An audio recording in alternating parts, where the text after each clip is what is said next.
I don't really know where else to turn to, besides here.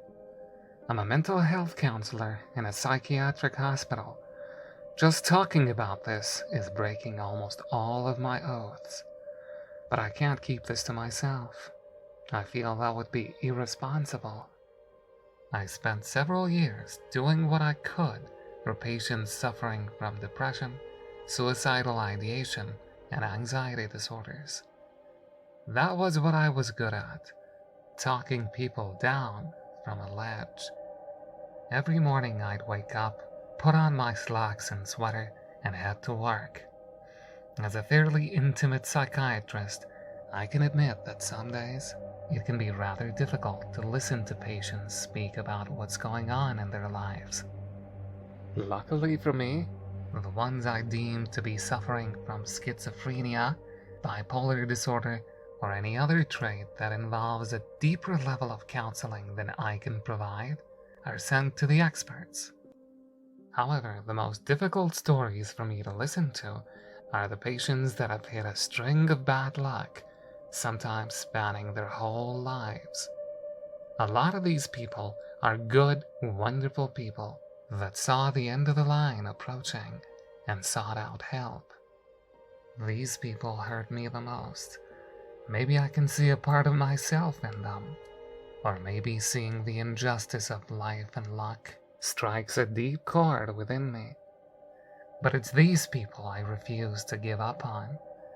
I can't fix their issues, but I can change their focus. I can remind them that there is a world of connections they made, and to sever it would be catastrophic in many different ways. I'm telling you this because I don't give up on patients. I didn't give up on Luke. A few months ago, I was alerted that the ER was shipping us a patient for intake. This kind of thing usually happens after a failed suicide attempt, and the hospital staff doesn't think the patient is safe enough to return home. As soon as I got that alert, I rushed over to the behavioral health unit and waited outside the in-processing room. I had made close friends with the staff and felt comfortable asking them who this patient was and what brought him here. His name's Luke. He's 21 years old, a college student. His roommate woke up to him screaming in bed. I guess Luke shot up and grabbed a lamp on his nightstand and put the bulb right to his eyelids. Sizzled up the eyes pretty bad. I raised an eyebrow at the nurse, who shrugged in response. A light bulb? I asked, confused. Yeah, according to his friend, he's been sleeping with his desk's lamp on. Tonight, he decided to take his nightlight a bit further. Apparently, he was screaming that his eyelids wouldn't open. I craned my neck towards the door that Luke was behind and furrowed my brow in thought. Was this a panic attack? Does he have a family history of mental illness? The nurse crossed her arms and shook her head slowly. No, nothing that sticks out. He grew up as an orphan, managed to work towards a full-ride scholarship for college. According to his roommate, though, he's been isolating himself recently, avoiding falling asleep and developing some facial tics. What type of tics? I asked softly. I already felt my heart sinking for the boy. Half of his face twitches when he talks. My money's on anxiety from school. I thanked the nurse as the door opened. A few medical technicians stepped out, and their faces displayed a certain faint level of sorrow. Their gaze swept from the floor up to my eyes before they nodded, letting me know that I could step in. I smiled at them assuringly and walked inside the room. Luke was sitting in a wheelchair with soft restraints on his wrists and ankles. I noticed his eyes were open and bloodshot. The burns didn't make their way too deeply for tissue damage, but they certainly didn't help anything. I couldn't even imagine the damage that could have been done if that light hadn't been ripped from his face.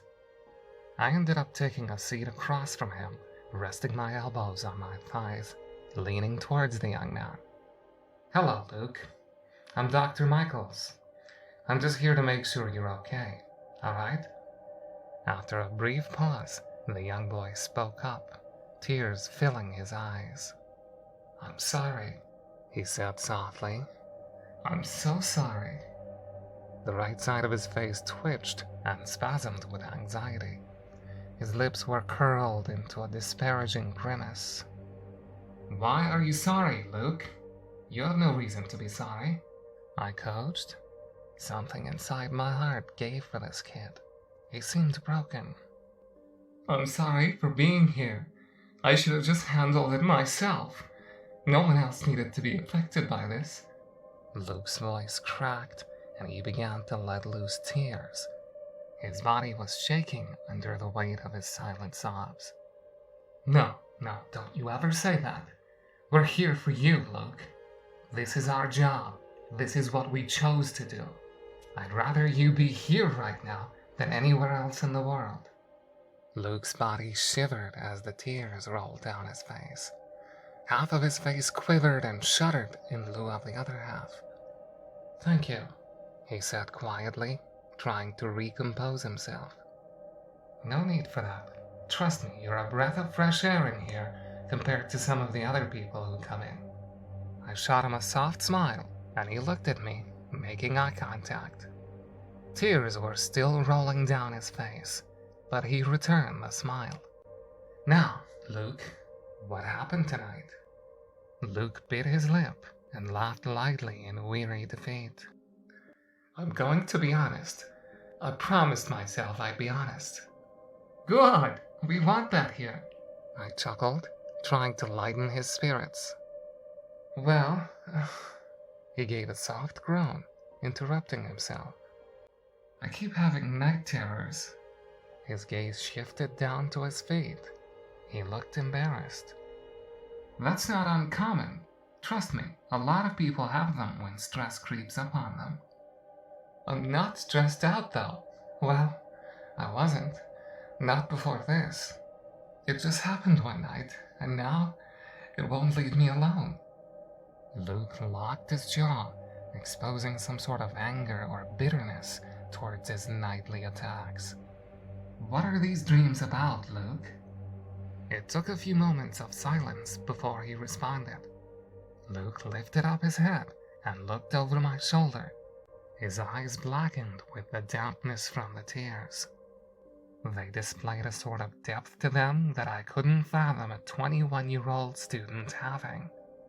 It's always the same. I'm always well past dreaming. I'm in a deep sleep. It's darkness all around me. Depth, direction, it doesn't matter. I might as well be floating. His eyes continued to stare well over my shoulder at this point, his gaze 1,000 miles behind me, yet somehow focused. At first I liked it, those dreams. I never felt more rested after I spent a night in that empty place. It felt like meditation, you know?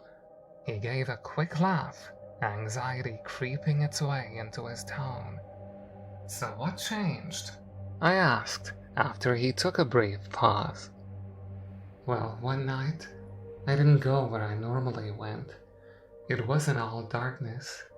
There was something else there with me, pure white and deathly still. It was in front of me, no more than 10 feet away. I focused on it. I needed to know what it was. His shoulders shook and tensed up. He was scared. I saw it. It was a face. What did this face look like? It's white, like one of those old drama masks. Looking at it gives off the feeling of it being old and abandoned. But there's a spark of something in its eyes. They're black, but somehow shine, even in the darkness around us. It's as if even the void doesn't dare block it out. And those eyes? They just stare off into whatever infinity that engulfs us. Luke began breathing more heavily and rapidly. He was on the verge of a panic attack, yet his eyes refused to shift from whatever spot he had chosen behind me. It's okay, you're safe. I'm right here. His body relaxed unnaturally quickly, yet his gaze was still resting off in oblivion. "You know what scared me, Doc?" Luke asked, his face now vacant. "What's that, Luke?" I screamed, and it hurt me. Luke's head turned, his eyes sweeping directly to mine. I felt all the hair on my body stand up on end. His eyes still retained that 1,000-yard stare, but they focused in directly on me. Not my body, no, but something under my skin. For a moment I stared back, frightened of this kid who was restrained to a wheelchair in a hospital full of security. I couldn't move. I was paralyzed. And the worst part was I could swear his face was getting closer to mine. Not his body, no, just his wooden, featureless face. "We're going to have to prep him for sleep now, Mr. Michaels," A nurse called out from behind the door. This interruption was all I needed to snap back to my senses. Luke turned his head and stared at the door where the voice came from. Right behind my shoulder, I could see a battle being fought inside his mind. He seemed distracted.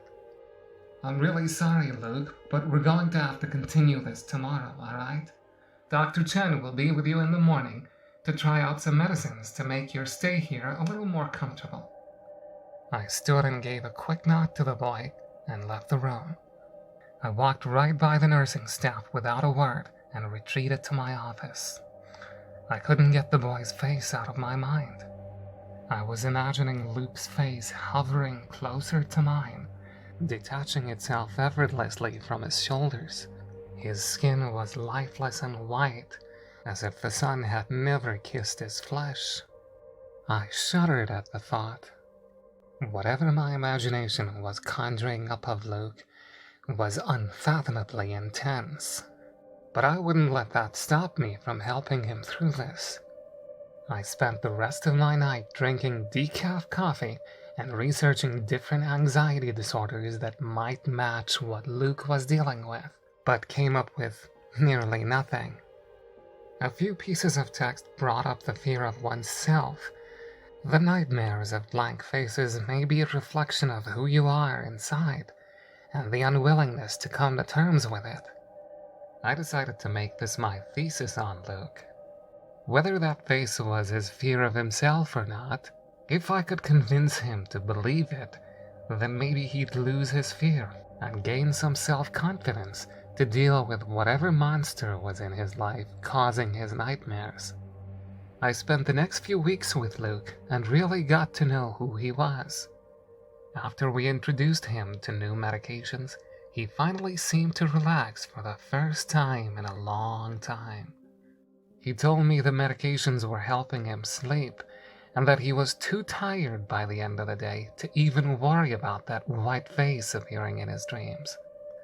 I took advantage of this newly found demeanor of his, and began to help him visualize that face during waking hours, to try and twist it to something he could understand, maybe even his own reflection.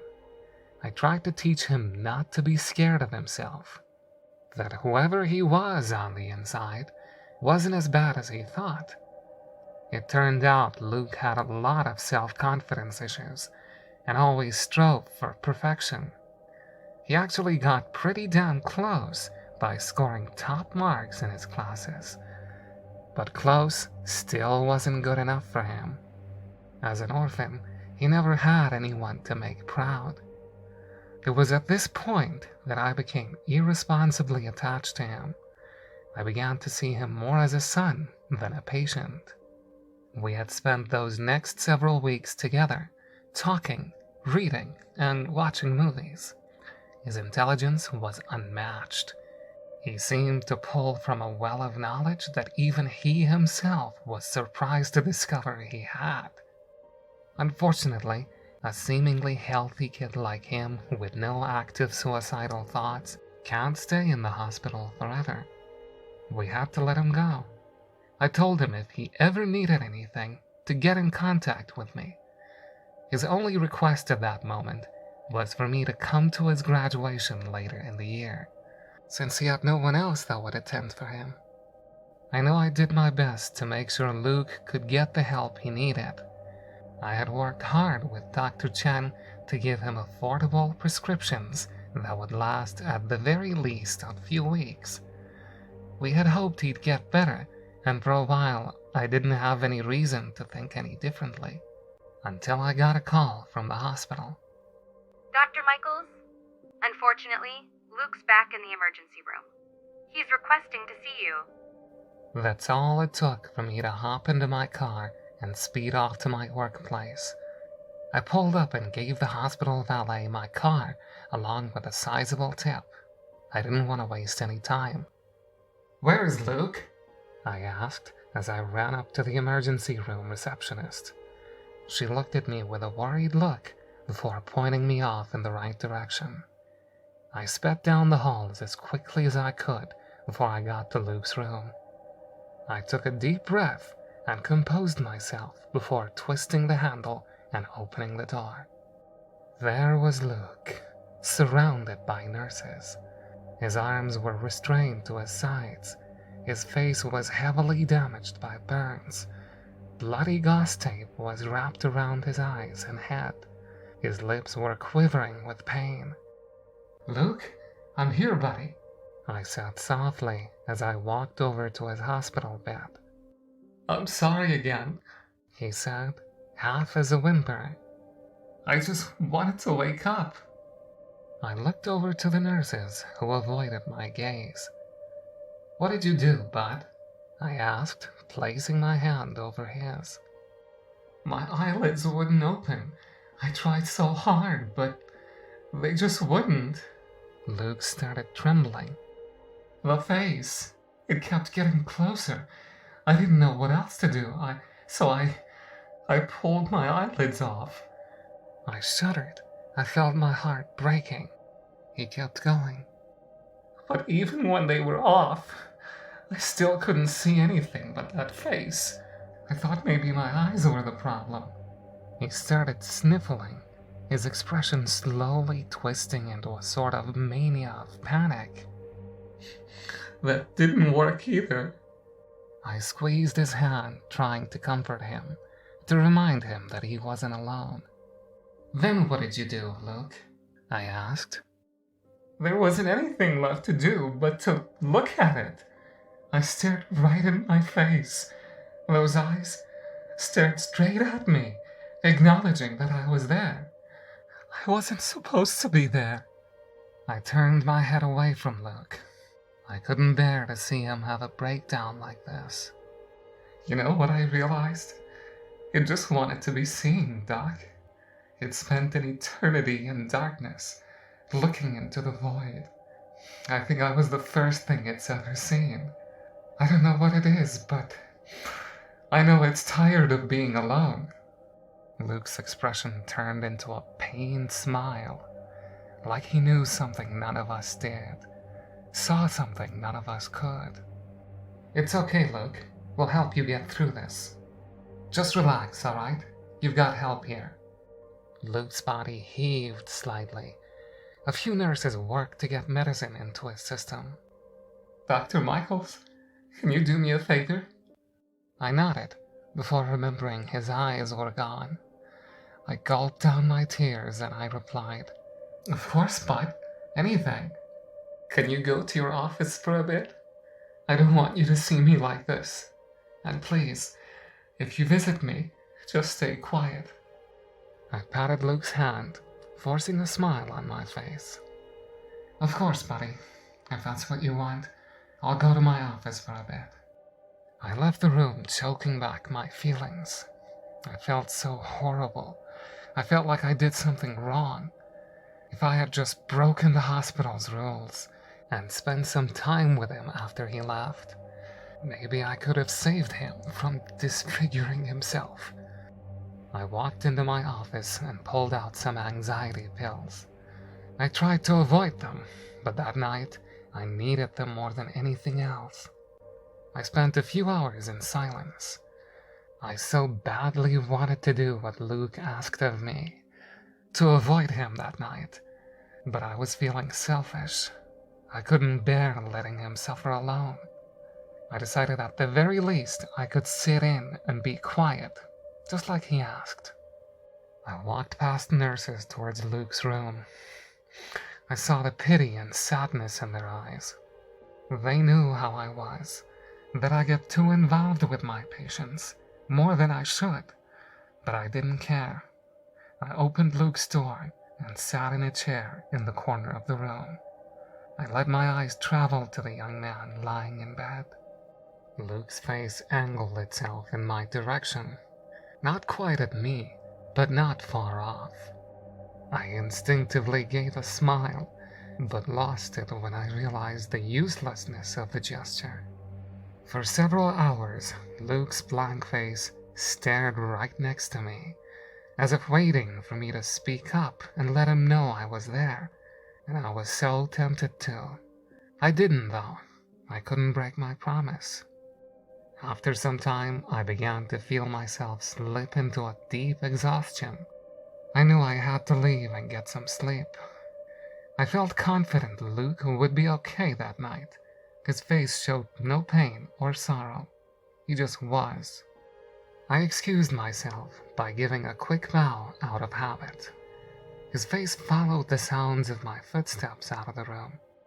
I once again took a walk past nurses and hospital staff that all had sympathetic faces directed towards me. They all remained silent as I walked past. Eventually, after a long, quiet car ride, I arrived at home. I walked inside, placed my keys and jacket away, and headed to my bed to lay down, not even bothering to take my slacks off. What had Luke seen? I remember asking myself as I stared at my ceiling that night. I felt my eyes grow heavy, and I let sleep take me away. That night I envisioned Luke's face from the first night I met him, how his gaze seamlessly shifted from 1,000 yards away to directly at me. I had a hard time sleeping, as Luke's expressionless face stared at me from the darkness of my own mind. However, when I woke up that morning, I had a new goal. No matter what it took, I was going to save Luke. I was going to get him the help he needed. I grabbed my work gear and headed off. I was going to make the most of today. I parked my car, walked up to the hospital, and headed straight for Luke's room. I opened it to find nothing. My first thought was that they'd sent him to behavioral health already, so I headed there. Once inside, I checked the patient's list and saw he wasn't on it. I got worried. "Hey, where did Luke go?" I asked the receptionist. She looked at me and gave a gentle expression. The same place as last night, resting in room 13. I looked at her vacantly. She lost me. Room 13 is our code for the morgue. I was with him last night. Almost all night, in fact. "That's not possible. I was just with him no more than 8 hours ago. He was recovering." I'm sorry, Dr. Michaels. I can't help you. She shifted her eyes behind me and waved over the next person in line. I refused to believe it. I walked over to our security desk and asked to see the footage from last night. There he was, still moving when I walked into the room. We had our conversation, and I walked out to go to my office. I watched the footage from after I was out of the room. I watched as Luke started screaming in his hospital bed and began to convulse and seize. Doctors and nurses rushed in and did their best, but he fell still. After a few tests, they brought in the black bag and shipped him off to the morgue. No less than an hour later, after the room was cleaned, I walked in and sat in the corner of the room, staring at an empty cot. I felt my heart start beating increasingly rapidly. I thanked the security officer and ran to the basement, straight to room 13. The mortician allowed me entry and I rushed to the cold room. It was there. I saw Luke's name tag. Time of death was last night. Within those few hours, I was gone. Whatever that was in bed, staring at me, was not Luke. I have no idea what it was. For a time, I felt insane. Maybe grief caused me to have false memories, but no one told me Luke had passed. How could I grieve for something I knew nothing about? Then I realized something. Luke knew this would happen. He warned me not to acknowledge him. If you visit me, just stay quiet. Whatever Luke saw noticed him because he screamed. It followed him. I don't know what it is, but it's dangerous. I know it's out there. Please, if you see a face in the darkness of your own mind, don't let it know you're there.